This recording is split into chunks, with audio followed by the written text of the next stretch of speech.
Hello, welcome to Sketchyville. I recently started a diorama project commemorating the awfulness of the year 2020, and I wanted to share it with you. I'm using a dollar store box as my base for this project. These boxes come in 4 different sizes, and I'm using the largest one for this. The first thing I'm doing is painting all of the corners of the inside of the box so that when I put in my walls and the floor, none of the black from the box shows through the seams. Unfortunately, the footage of me making the wall panels disappeared into the ether, much like several bottles of vodka and my will to live this year.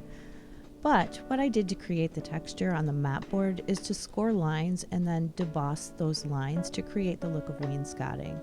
For a great tutorial on this technique, watch Bentley House Mini's Conservatory Floor tutorial, which I will link in the description box below. I painted the wall panels in a dusty blue color after I painted them with a black base coat. Doing it this way kind of gives the walls a worn, beat up feeling to them. And then once I did that, I stained some wood coffee stirrers with walnut colored furniture marker to prep all of the wood trim that's going to go into the room. For the window that's going into the room, I wanted the view to be looking out on the glorious scenery we've come to associate with 2020. So I googled dumpster fire and found this gem. I'm going to use fabric tack to glue a piece of old plastic packaging over the picture to simulate glass in a window, and then I'll frame it out with the stained coffee stir sticks.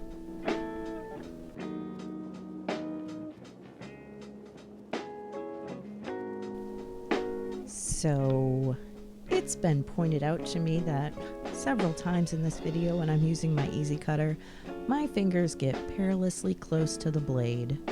Please don't emulate me unless you have some sort of vendetta against your fingertips.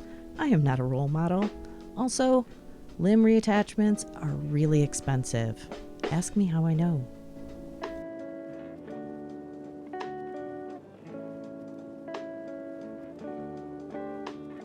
When you're using pre-stained wood, be sure to touch up the cut ends before you glue the pieces into your project. That way none of the raw wood shows through on your finished piece. I should also mention, and I'm sure you can see, I'm using white glue to attach the wood frame to the plastic of the window. Don't do that. I had to reattach those pieces all at least once because the glue did not hold. I would recommend using a glue like Fabri-Tac instead. Once everything is securely glued down, trim off the excess paper and plastic to finish up your window. Also, you probably shouldn't emulate how I use an X-Acto knife either. I'm not sure when or what I'm going to do that's dangerous, but I'm sure at some point I'll do something. We're living in Sketchyville for a reason.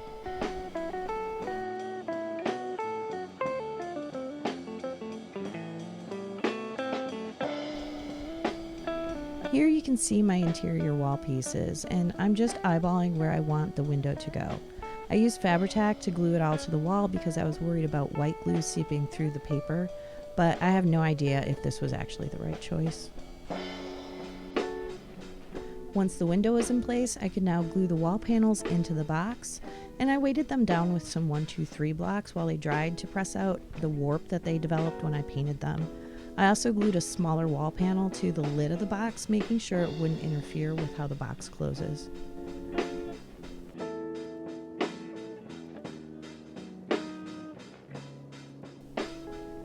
Once the glue had dried completely, I added trim for the wainscoting.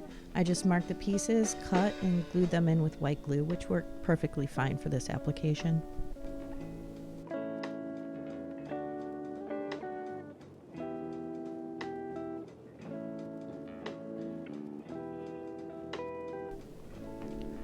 For the floor, I'm using popsicle sticks cut to size for the floorboards. I stained them with the same marker that I used for the trim and glued them in with wood glue.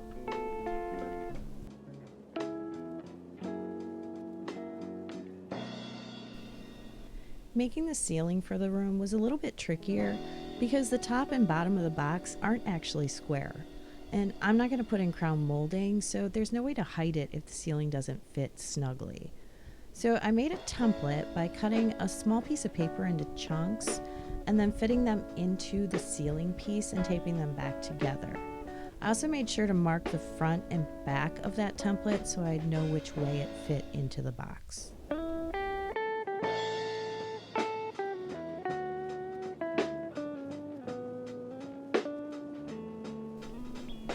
I wanted to add a working ceiling light to the diorama, and I thought that a flickering tea light would add that special dystopian glow we've all been experiencing this year.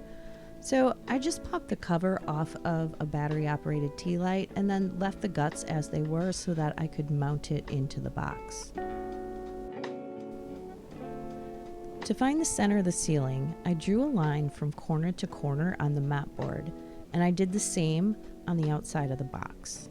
I used a circle template to find the diameter of the tea light and then drew a circle on the top of the box and cut that out so I could seat the base of the tea light into it. After drilling a pilot hole, I traced that hole onto the mat board portion of the ceiling so I'd know where to cut the hole for the bulb. Just a reminder here, I am not a role model.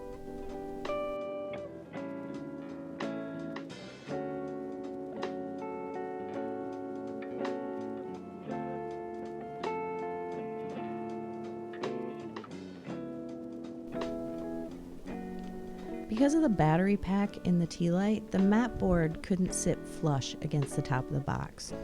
To accommodate the space that I needed for that battery, I glued popsicle sticks to the top so that I would have a gluing surface for the ceiling piece.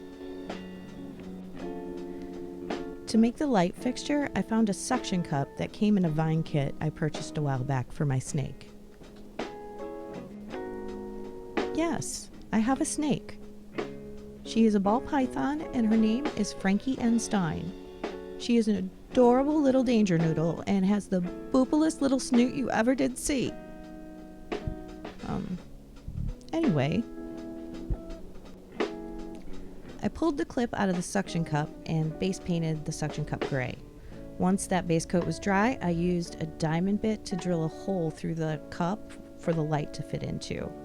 Then I painted it silver. So at this point, I'm not sure if I like how this turned out, so I might do something more to it before I finish the project. Before I glued the tea light into the top of my box, I used a wire cutter to nip off the tiny little feet that are on the bottom of the tea light. Once I cut those off, I filed those rough spots so that they were smooth using an acrylic nail file. Now, these nail files work really good when you're working on miniatures because they're small, they're flexible, and if you use the white ones, they're not going to discolor your project at all. Now, to finish off that little gap that's left between the ceiling and the top of the box, I just closed it up with a piece of stir stick trim. Now that the walls and floor are in, the room needs a little bit of 2020 appropriate posters. So I found some that reflected my year, including quarantine cocktails and vote dog. I did add one very personal picture that I ended up framing just to make it stand out from the rest of the posters. My dad died in the spring of this year, and so I framed a picture of the two of us from when I was a kid and made a memorial card to tuck behind the frame when it's on the wall. This poster is going to go in an area that is behind where my room's occupant sits. So I wanted to distress it and make it look like she'd been rubbing against it as she moved around during her days in quarantine.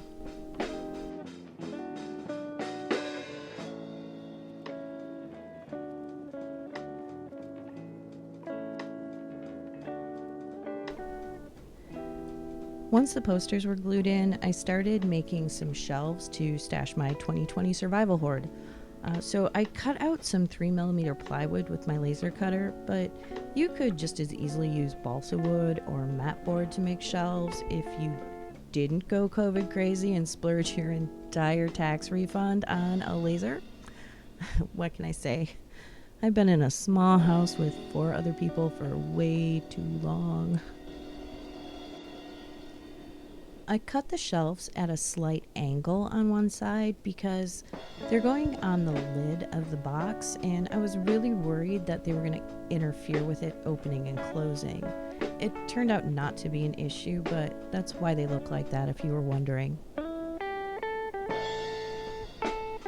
I stained the shelves to match the rest of the wood in the room, and then cut out some matchsticks at a 45-degree angle to use as shelf supports. I stained those as well. I glued the shelves into place before I added the supports so that I could use my 1-2-3 blocks to hold them at a 90-degree angle. Once the glue had dried completely on the shelves, I put the supports in. I realized that the wall with the shelves was looking a little blank, and 2020 has given us a lot to process, so I added a few more posters and stickers to fill in the space there. And that is it for the inside of my 2020 room box. In upcoming videos, I'm going to be showing you how I finished the outside and how I filled it up and decorated it to suit this wonderful year. If you'd like to see those upcoming videos, be sure to click the subscribe button. And if you like this video, please give it a thumbs up below. Nearly everything I used in this video is linked in the description box below, just in case you see a tool or a product that you'd like to add to your own craft stash. Thanks for visiting Sketchyville. We hope to see you again real soon.